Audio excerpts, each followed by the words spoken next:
जय शिवराय मित्रांनो, पुन्हा एकदा स्वागत आहे तुमचं आपल्या यूट्यूब चॅनलवरती प्रतीक ग्राफिक्सवरती।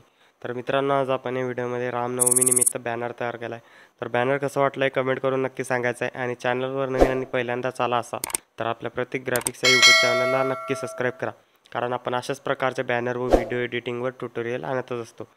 चला तर मित्रांनो, जरा वेळ न घालवता सुरुवात करूया आपण आपल्या आजच्या व्हिडिओला। तर सर्वात अगोदर तुम्हाला ZRC नावाचं ॲप्लिकेशन लागणार आहे। या ॲप्लिकेशनची लिंक आपल्या डिस्क्रिप्शन बॉक्समध्ये दिलेली आहे, किंवा ॲप्लिकेशन प्ले स्टोरवरती पण अवेलेबल आहे, तिथून तुम्ही ॲप्लिकेशन डाउनलोड करू शकता।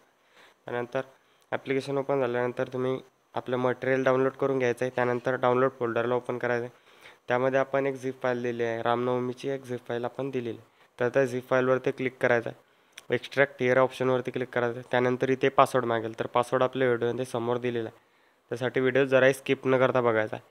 पासवर्ड टाकून झाल्यानंतर ओकेवरती क्लिक करायचं आहे। तर बघू शकता काही अशा प्रकारे आपल्यासमोर श्री रामनवमीचं फोल्डर ओपन झालं आहे। त्या फोल्डरमध्ये आपण एक PLP फाईल दिलेली आहे। तर PLP फाईल ओपन करण्यासाठी तुम्ही आता पिक्सल लॅब ॲप्लिकेशन ओपन करून घ्यायचं आहे।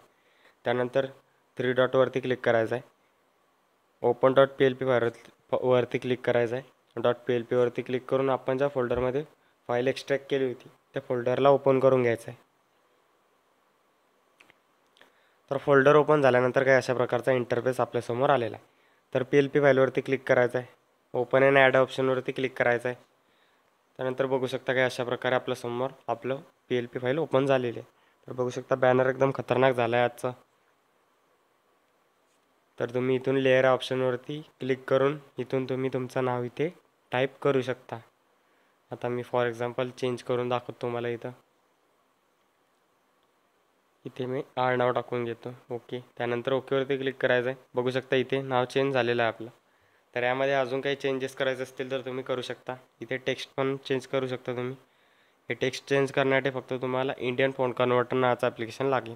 त्या ॲप्लिकेशनची लिंक आपण आपल्या डिस्क्रिप्शन बॉक्समध्ये दिलेली आहे, तिथून तुम्ही हे रामनवमी नाव पण चेंज करू शकता तुमच्यामध्ये चेंज करायचं वाटलं तर। हे आता सेव्ह करण्यासाठी तुम्हाला 3 डॉटवरती क्लिक करायचं आहे, एक्सपोर्ट इमेज ऑप्शनवरती क्लिक करायचं आहे। डिफॉल्टला अल्ट्रावरती ठेवून सेव्ह टू गॅलरी ऑप्शनवरती क्लिक करायचं आहे। त्यानंतर आपलं बॅनर डायरेक्ट गॅलरीमध्ये सेव्ह होईल।